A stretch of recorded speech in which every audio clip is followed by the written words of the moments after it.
బంధువులారా, ఈ శాంతి యజ్ఞంలో మనము ఈ శిష్టకృతావుకి సమర్పించాం. మనము పొట్ట నిండా తింటాం. ఒక పూట తినే కాలం పోయింది. ఇప్పుడు 3 పూటలు తింటున్నారు.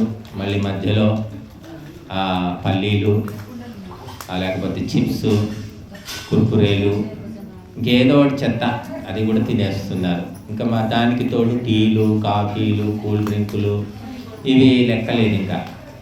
ఇంకా ఈ రకంగా పొట్టను ఒక చెత్తకుండిలాగా మార్చేసుకున్నారు.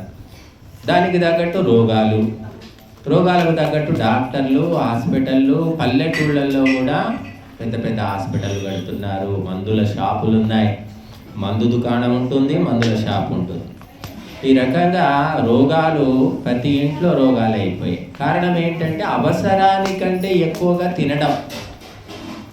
రుచిగా ఉంటే ఇంకా 4 ముద్దలు ఎక్కువే తింటాం. పని చేయకపోయినా సరే తిండికి ఏం తక్కువ ఉండదు. పని చేసేవాడికేమో తినడానికి టైం ఉండదు, తినేవాడికేమో పని చేయబుద్ధి కాదు. కనుక మరి ఈ రకంగా మొత్తము తిని రోగాలు తెచ్చుకోవడం ఉంది. అందుకని తినడం తగ్గించి మనం చేయాల్సిన పని ఏమిటంటే త్యాగము, దానము, సమర్పణం. ఈ 3 చేస్తే అప్పుడు మనము తిండి తగ్గుతుంది. ఆ చేసిన దానికి పుణ్యంగా ఆరోగ్యము, ఆయుష్, సద్బుద్ధి అన్నీ ఏర్పడతాయి. బట్ అందుకు ఏం చేయాలి అంటే ఒకటే దారి. యజ్ఞకుండములో అగ్నిలో నీవు ఆహుతులు సమర్పించు. నువ్వు ఎప్పుడైతే అగ్నిలో సమర్పిస్తావో అప్పుడు నీ ఆకలి తగ్గిపోతుంది, తినాలనే కోరిక కూడా క్రమంగా తగ్గుతూ ఉంటుంది. అంటే స్వార్థం అన్నమాట. స్వార్థం అనే భావన నశిస్తుంది. ఎందుకంటే యజ్ఞము ద్వారా దేవతలను, పితరులను, భూతములను అన్నిటినీ తృప్తి చేస్తున్నాం. మనం తింటేనేమో మనం ఒక్క కడిపే నిండుతుంది. కానీ యజ్ఞము చేయడం ద్వారా ప్రతి ప్రాణికి ఈ సుగంధము వెళుతున్నది. ప్రతి దేవత సంతృప్తి చెందుతున్నాడు, ప్రతి పితరుడు కూడా ఆశీర్వదిస్తున్నాడు. కనుక ఇటువంటి ఉత్తమోత్తమ ప్రక్రియ ఎక్కడా లేదు ప్రపంచంలో. తిని రోగాలు తెచ్చుకోవడం. కానీ నువ్వు దానం చేస్తే, యజ్ఞంలో సమర్పిస్తుంటే నీకు రోగాలు రావు. ఆయుష్ పెరుగుతుంది, బుద్ధి పెరుగుతుంది, వర్చస్సు పెరుగుతుంది. ఆ రకంగా స్వర్గము, మోక్షము కూడా ప్రాప్తిస్తాయని చెప్తున్నాయి శాస్త్రాలు. అటువంటి గొప్ప లాభం జరుగుతుంది. కానీ అవసరం లేకపోయినా తినడం. ఈ తినడం ఎంతకు వచ్చిందంటే ఆర్డర్ మెస్. ఫోన్ చేస్తే వాడు ఇంటికి తెచ్చిస్తాడు. బిర్యానీ, చికెన్ 65 ఏదంటే అది ఇంటికి తెచ్చిస్తాడు. ఇక్కడ కూడా ఉందా సౌకర్యం? ఇంకా రాలే ఈ ఊళ్ళో. అందుకే ఒక పద్ధతిగా కనపడుతున్నారు మనుషులు. ఇక్కడ మా అంకాపూర్లో ఏం లేదమ్మా. ఫోన్ చేస్తే మందు, విందు, అన్నీ వస్తాయి. ఇక్కడ కూడా ఉందా? ఉంది, కానీ ఇంకెక్కువ మంది వాడుకోవట్లేదు. కాబట్టి మనము ఈ తిని చావడం తప్ప ఏమీ లేదు. పశువులు, జంతువులు చూడండి. మీరు అందరూ పశువులు పెంచిన వాళ్ళే. అది ఎప్పుడు నవ్వుతూనే ఉంటుంది. అంటే నవ్వడం అంటే నెమరు వేయడం. పొలంలో తింటుంది, పచ్చగడ్డి తింటుంది, తీరిగ్గా కూర్చొని నెమరు వేస్తూ ఉంటుంది. రాత్రి 10 గంటలకు చూస్తే కూడా ఎప్పుడు పడుకుంటుందో తెలియదు, కానీ నేను నవ్వుతూనే ఉంటుంది. అది నేను చూసినంత మటుకు. పశు జన్మ ఏంటంటే తిండి కోసమే. మరి మనిషి జన్మ ఎందుకోసం? తిండి కోసమేనా అంటే తిండి కోసం కాదు. మనము పరోపకారం చేయాలి, స్వర్గాన్ని, మోక్షాన్ని సాధించాలి, పరమానందాన్ని పొందాలి, దుఃఖాలు దూరం చేసుకొని, అశాంతిని దూరం చేసుకొని ప్రపంచానికి మేలు చేయాలి అనేది మనిషి జన్మ పరమార్థం. అది పోయింది. మనిషి జన్మ పిచ్చోడి వారు తినవు, తాగవు, ఎందుకురా నీ జన్మ? ఏం చేసుకుంటావురా? డబ్బులన్నీ మీద పోసుకొని పోతావా అని ఈ విధంగా తిడుతున్నారు. ఎంత భయంకరంగా తయారైంది సమాజం, సొసైటీ. తాగకుంటే తినకుంటే వాడు దుర్మార్గుడా, తాగి తినేవాళ్ళేమో పుణ్యాత్ములా. ఎక్కడ ఏ శాస్త్రం భగవద్గీతలో ఉందా? వేదాల్లో ఉందా? ఉపనిషత్తుల్లో ఉందా? ఎక్కడైనా ఉందా? చెప్పండి. నేను 1,00,000 రూపాయలు ఇస్తాను, నాకు చూపించండి. 1,00,000 కాదు, 1,00,000 ఇస్తా. 1,00,000 అంటే ఎవరికి లెక్కలేదు అనుకోండి. ఇంకా 1,00,000 రూపాయలు ఇస్తా, తిని తాగి చావండి అని ఎక్కడ ఏ శాస్త్రం చెప్తుంది? ఏ శాస్త్రం లేదు. కానీ మన బుద్ధి భ్రష్టు బట్టి ఇటువంటి ఆలోచనలు వస్తున్నాయి. నా ఇష్టం, నేను సంపాదించుకుంటున్నా, తింటా తాగుతా. నువ్వెవరు? తిను తాగి ఎవరొద్దు అంటున్నారు? హాస్పిటల్లో చేరు ఏమైనాగా. కానీ తినని తాగని వ్యక్తులను నిందించడము, అవమానించడము, వెక్కిరించడం అనేది ఘోరమైపోయింది. వాళ్ళు పాపం ఎవరు జొలికిపోరు. తినకుంటే తాగకుంటే ఆయన పని ఏదో ఆయన చూసుకుంటాడు. ఈయన ఒక్క విషయం కాదు, ఎక్కడున్నా అలా ఉంది పరిస్థితి. కాబట్టి అన్యాయం అనేది, అక్రమం అనేది పెరిగిపోయింది. నేను కాలేజీలో చదివేటప్పుడు మా కాలేజ్ మొత్తంలో ఒక్కడుండేవాడు తాగుతాడని అనేవాళ్ళు. వాడు తాగిండో లేదు మేము చూడలేదు, వాడు తాగుతాడు అనేవాడు. సిగరెట్ తాగుతాడు, మందు తాగుతాడు అని పేరు. అలా కాలేజీలో ఒక్కడు ఉండేవాడు. ఇప్పుడు కాలేజ్ మొత్తం అదే. కాలేజీ మొత్తం ఒక్కడుంటాడు, ఎవడో తాగని వాడు, తినని వాడు ఒక్కడుంటాడు. వాడిని బతకనిస్తే ఎక్కువ కాల్చుకొని తింటారు. బట్ ఈ రకంగా సమాజం ఎందుకు మారింది అంటే చెప్పేవాళ్ళు లేరు. ఎవరు నాకు చెప్పడానికి, నా ఇష్టం అని ఎగబడుతున్నారు. ఎవడు చెప్తాడు? వాడికి బుద్ధున్నవాడు చెప్తాడు ఎవడైనా? ఎవరు చెప్తారు? ఇక్కడ సత్సంగం కాబట్టి మనం చెప్పుకుంటున్నాం. లేకపోతే వ్యక్తిగతంగా పుల్లయ్య ఇటు రావయ్యా కూర్చో నీకు ఉపదేశం చెప్తా అంటే వింటాడా? బట్ ఎవరయ్యా నాకు చెప్పడానికి? నేను ఎవరు చెప్పాలి అసలు అంటారు. కాబట్టి మనము మంచిని తెలుసుకొని మంచి మార్గంలో నడవాలి. మానవ జన్మ అంటే అందుకే. పశువులు, జంతువులు, మృగాలు వాటికి చెప్పినా కూడా కొంతవరకే గ్రహిస్తాయి.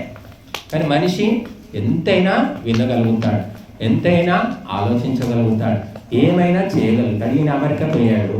ఇప్పుడు ఈ ఆవులు, మేకలు, గొర్రెలు, ఎన్నో కుక్కలు పెంచుకుంటున్నాం. అమెరికా పొమ్మంటే పోతాయా? మనిషి పోగలుగుతాడు, ఆలోచిస్తే ఏదైనా చేయగలుగుతాడు. ఈ తాగుడు, తినుడు, ఇవన్నీ తన్నుకోవడము, చంపుకోవడం ఎందుకయ్యా ఇవన్నీ? ఆలోచించండి అని చెప్తే ఆలోచిస్తే మార్పు వస్తుంది. అసలు ఆలోచించడమే ఇష్టం లేదు, అసలు వినడమే ఇష్టం లేదండి మాకు, ఇంకా ఆలోచించడం దేవుడేరు అని ఈ రకంగా చేస్తున్నారు. దాని యొక్క దుష్ఫలితాలు అందరూ అనుభవిస్తూ ఉన్నారు. ప్రతి ఒక్కరు ఒక ఇంట్లో ఒకరు తాగుబోతున్నాడంటే ఫ్యామిలీ స్మాష్, సర్వనాశనం, కొట్లాటలు, గొడవలు, తిట్లు, పంచాయతీలు ఎన్ని జరుగుతున్నాయి. రోగాలు, వాడికి తాగి ఒక రోగం వస్తుంది. రోగం వచ్చిన తర్వాత హాస్పిటల్కి పోతే ఫ్రీగా ఇస్తాడు వాడు. మా నాయన తాగేవాడిని తగ్గొచ్చి ఫ్రీగా చేస్తాను అంటారు. డబ్బులు ఖర్చు అయిపోతాయి. ఆ రకంగా కుటుంబాలు సర్వనాశనం అయిపోతూ ఉన్నాయి. కాబట్టి నాకు ఒక మంచి సంతోషం వేసిన విషయం ఏమిటంటే, వీరి అమ్మగారు చనిపోయినప్పుడు మొన్న ఏదో అయిందన్నారు. 9వ తేదీ నాడు, 9వ రోజు మాంసాహారం, మద్యపానం లేకుండా శాకాహార భోజనం అందరికీ ఏర్పాటు చేశారు అని నేను విన్నా. మరి అదొక మంచి సంప్రదాయం అన్నమాట, ఒక మంచి పరంపర, దేవతల పరంపర అంటారు. అది మనం అనుసరించాలి. నువ్వు వ్యక్తిగతంగా ఒంటరిగా తాగుతావా తింటావా నాకు అనవసరం. కానీ సామూహికంగా పెళ్లి చేసిన, పేరెంటం చేసిన, దినం చేసిన మనం ఏం చేయాలి అంటే ఈ శాకాహార భోజనము చేసి మాలాంటి పండితులను వీలైతే పిలిపించి 4 మంచి మాటలు ప్రజలకు చెప్పిస్తే వాళ్ళు వింటే ఎంతో కొంత మనసు గుర్తుపెట్టుకుంటుంది, ఎంతో కొంత అంటింది బాగు చేస్తుంది. కాబట్టి అలాగా చనిపోయినప్పుడు, పెళ్ళప్పుడు, గృహప్రవేశం కూడా మందు పార్టీలు చేసుకుంటున్నారు. మాంసాహారం విపరీతంగా తినడం అన్నమాట. దానివల్ల తిని వాడు సాధించేది ఏమీ లేదు. సాధించినట్టు మాకైతే ఎక్కడేం కనిపించట్లేదు. కాబట్టి మరి మంచి సంప్రదాయం ఒకటి మొట్టమొదలు ఆచరించి ఈ ఊళ్ళో చూపించారనుకుంటున్నాను. అంతేనా? ఇంతకుముందు కూడా జరిగినాయి ఇట్లాగా అంత్యేష్టి చేశారు. మళ్ళీ దినాలప్పుడు కూడా మాంసాహారం పెట్టలేదు కదా. ఒక మంచి సంప్రదాయం వీళ్ళు మొదలు పెట్టారు. దాన్ని ఎంతమంది అందుకుంటారు, ఆ మార్గాల్లో ఎంతమంది నడుస్తారు?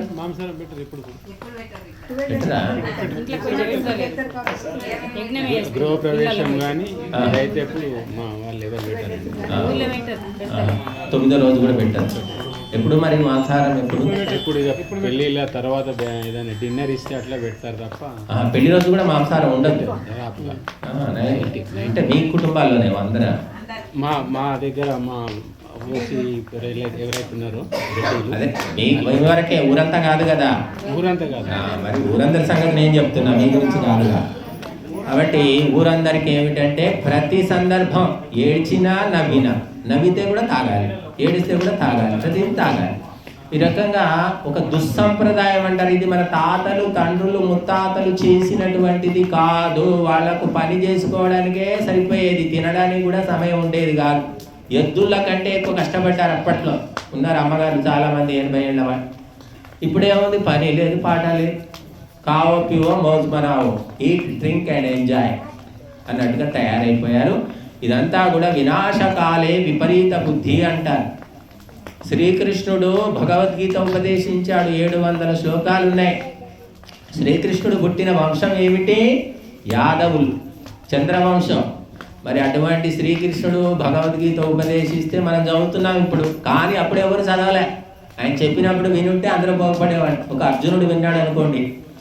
యాదవులు అంటే ఆయన బంధుమిత్రులంతా కూడా మరి మహాభారత యుద్ధం అయిన తర్వాత అందరూ కలిసి కూర్చున్నారు, ఇలాగే ఏదో సంబరం చేసుకున్నారు. తాగాలనుకున్నారు, తాగారు. విపరీతంగా తాగిన తర్వాత ఏమవుతుంది?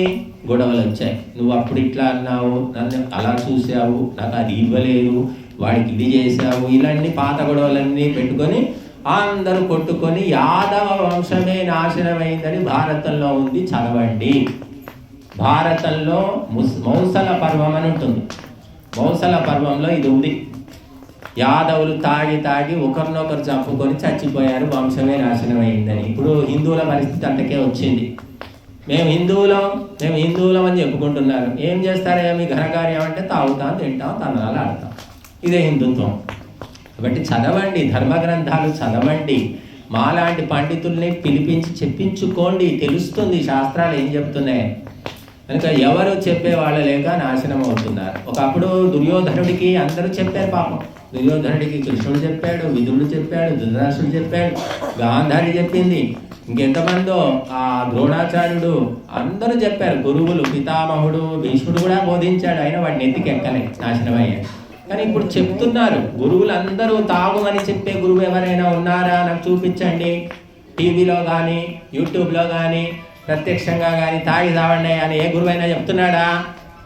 ఎవరు చెప్పండి, మీకు ఎందుకు వస్తున్నాయి ఆలోచనలు అంటే ఇష్టం లేదు. గురువులు చెప్పినట్టు నడిస్తే సంసారాలు ఎట్లా నడుస్తాయి? గురువులు చెప్పింది వినాలి, వదిలేయాలి. మనకు వచ్చినట్టు చేసుకోవాలి. మనం నా బుద్ధికి వచ్చినట్టు చేసుకుంటాను. ఏదో చెప్తున్నాడు పెద్ద మనిషి, విందాం, విని వదిలేసేయాలి తప్ప అవన్నీ పట్టుకుంటే అవుతుందండి అంటారు. కాబట్టి అలా పట్టుకోకపోవడం వల్ల మరి సర్వనాశనం అయిపోతుంది. ఆ హాస్పిటల్ కూడా సరిపోవట్లేదండి. ఒకసారి హైదరాబాద్లో అదేదో హాస్పిటల్, సిడిఆరో మెడినావానో హాస్పిటల్, పెద్దది 10 అంతస్తులు ఉంది. ఆ హాస్పిటల్లో మాకు తెలిసిన వాళ్ళంటే చూడ్డానికి వెళ్ళాం. వెళితే లిఫ్ట్ ఎక్కాలంటే నిండిపోతున్నారు. లిఫ్ట్లో ఎక్కడానికి స్థలం లేదు. 2-3 సార్లు చూసుకొని తర్వాత ఎక్కాల్సి వచ్చింది. అంతమంది వస్తున్నారు హాస్పిటల్, చూసేవాళ్ళు, చేరేవాళ్ళు. ఎందుకు వస్తున్నారు అంటే ఇవన్నీ పాడు పనులు చేసి చివరికి అక్కడ తేల్తారనమాట మనకు. కాబట్టి అందరూ కూడా మంచి సంకల్పాలు చేయండి, మంచి ఆలోచనలు చేసి మంచి అలవాట్లు పెంచుకొని చెడును వదిలిపెట్టే ప్రయత్నం చేయండి. చెడును వదిలేస్తేనే ఈ జన్మలో, వచ్చే జన్మలో కూడా సుఖశాంతులు ఉంటాయి. పట్టుకొని కూర్చుంటే వచ్చే లాభం ఏమీ లేదు. దినదినము మనము కృంగి కృషించి నశించిపోతూ ఉంటాం. ఇంకా యాదవ వంశము ఆ విధంగా నాశనమైంది. అది సరేలే, పురాణాల్లో ఉంది. కానీ ప్రత్యక్షంగా చూడండి, నవాబులు, సుల్తానులు, జమీందారులు, రాజులు, మహారాజులు, ఇప్పుడు గడీలలో దొరలు ఎక్కడున్నారు? కనబడుతున్నారా? ఏమయ్యారు? అంత ఎటుపోయారు? చేసిన పాడు పనులకు సర్వనాశనం అనమాట. ఊళ్ళో అడ్రస్ లేకుండా వెళ్ళిపోయారు. ఎటు వెళ్ళిపోయారు కూడా ఎవరికి తెలియదు. దొరలేదమ్మా, గడీలు ఉన్నాయి, దొరలు లేదు. కాబట్టి అటువంటి పరిస్థితి తప్పకుండా అధర్మము, అన్యాయము, పాపము చేసిన వాళ్లకు దాపురిస్తుంది. అది తప్పదు.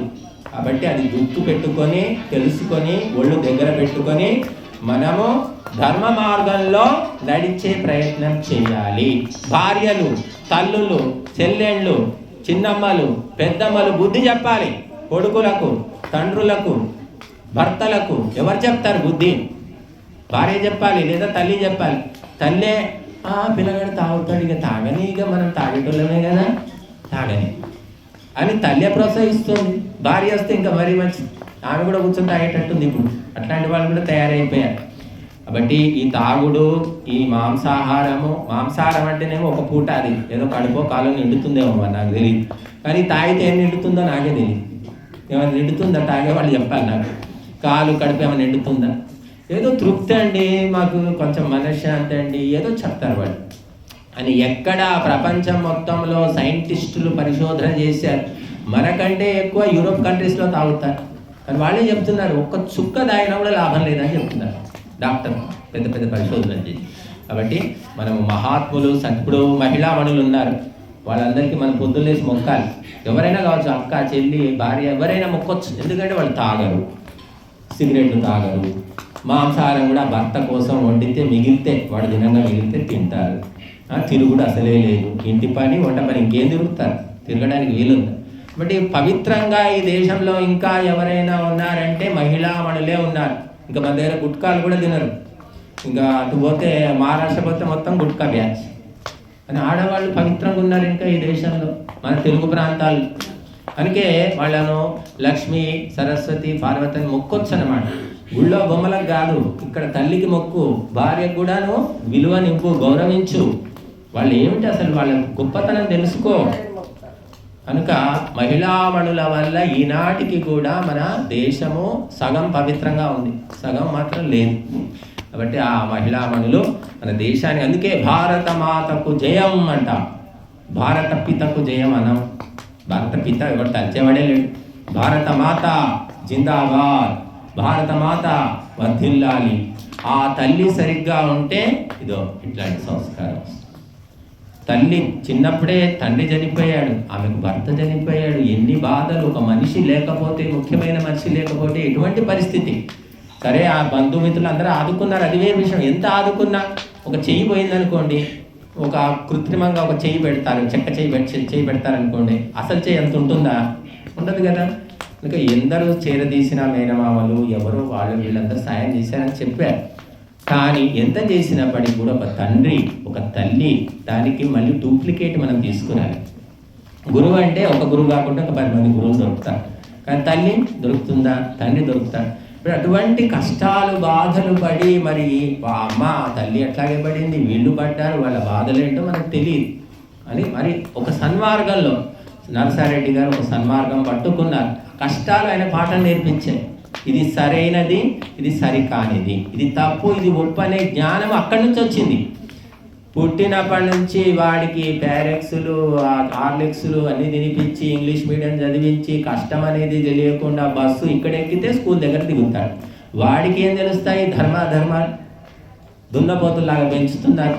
కష్టం తెలియదు, తల్లిదండ్రి బాధ తెలియదు, అదే సుఖం అనుకుంటున్నారు, అది దుఃఖం అని తెలుసుకోవడం లేదు. కాబట్టి ఆనాడు ఆ బాధలు పడ్డందుకు ఒక ధర్మ మార్గాన్ని భగవంతుడు వీరికి అందించారు, అందుకున్నారు. మరి వారి ప్రభావం వల్ల కొంత మిగిలిన వాళ్ళు కూడా గ్రహించుకుంటున్నారు. ఇప్పుడు గ్రహించుకోవాలి. మనిషి అనుభవించి తెలుసుకోవడం కాదు, పక్కవాడిని చూసి మనం తెలుసుకోవాలి. మేము చిన్నప్పుడు క్లాసులో హోంవర్క్ చేయకపోతే మాస్టర్లు కొట్టేవాడు. పక్కవాడిని కొడుతుంటే నాకు భయం వేసేది. అమ్మో ఇలా బెత్తం తీసుకొని మొత్తం చేతుల మీద ఇలా వాతలు వచ్చాయి, బాబాయ్ మనం చేయకుండా మనల్ని కూడా కొడతారు ఇంకా తప్పదని చెప్పేసి భయానికి ఎలాగో అలా హోంవర్క్ చేసేవాడు. ఇప్పుడు ఏం భయం లేదు, నా ఇష్టం, నేను ఏమైనా చేసుకుంటా, నీకు ఇష్టం లేకుంటే నువ్వు అవతలికి పో, కానీ నేను చేసి తీరుతాను అంటున్నారు. కాబట్టి ఆ చేసి తీరుతాననే వాళ్ళని ఎవరు జోలికి పోరు, ఎవరు వాళ్ళకి ఏం చెప్పరు, వినే వాళ్ళకే చెప్పేది ఎవరైనా.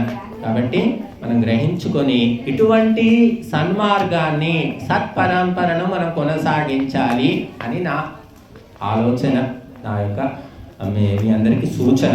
కాబట్టి ఈరోజు యజ్ఞం చేసుకున్నాం, 4 మంచి మాటలు వింటున్నాం. ఇంక ఎక్కడైనా చెప్తే నేను వచ్చేసి అక్కడ రోడ్డు మీద కూర్చొని మైకి పట్టుకొని చెప్తే వింటారా మీరు? ఎవరనంట స్వామి వచ్చిండు రోడ్డు మీద కూర్చొని ఏదో చెప్తున్నాడ, పిచ్చి పట్టిందా స్వామికి, ఎవరు పిలిచింది ఆయనను, ఎందుకు చెప్తున్నాడు, ఎవరికి చెప్తున్నాడు అంటారా లేదా? కాబట్టి ఇంట్లో మనకు అవకాశం భగవంతుడు ఇచ్చాడు. అంటే ఆ సంస్కారం అంటారు, సంస్కారం వల్ల ఈ కార్యక్రమం జరుగుతుంది.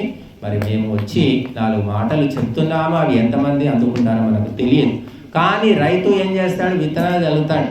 అవి మొలకెత్తుతాయా, మాడిపోతాయా, సగం మొలకెత్తి ఆగిపోతాయా, ఇక దేవుడికే తెలుసు. కానీ రైతు మాత్రం ఏం చేయాలి? దున్నేసి విత్తనాలు చల్లాలి. అలాగా మేము విత్తనాలు చల్లుతున్నాము, మంచి ఆలోచనలు అందిస్తున్నాము మీ మీద ప్రేమతోటి, ద్వేషంతో కాదు. చెడిపోవాలని ఏ తల్లి కోరుకోరు, ఏ గురువు కూడా అందరూ బాగుపడాలని కోరుకుంటారు. కాబట్టి మా గురువులు చెప్పినవే మేము చెప్తూ ఉన్నాం, కొత్తగా కనిపెట్టి ఏం చెప్పట్లేదు. కాబట్టి మరి ఈ అవకాశం మనకి దొరకడం కూడా ఆ అమ్మగారు, గంగమ్మ గారు ఇచ్చినటువంటి సంస్కారం. ఇప్పుడు శాంతి సూక్త మంత్రాలతో ఆహుతి ఇద్దాము, ఇచ్చి యజ్ఞాన్ని పూర్తి చేద్దాము. ఓం శాంతి.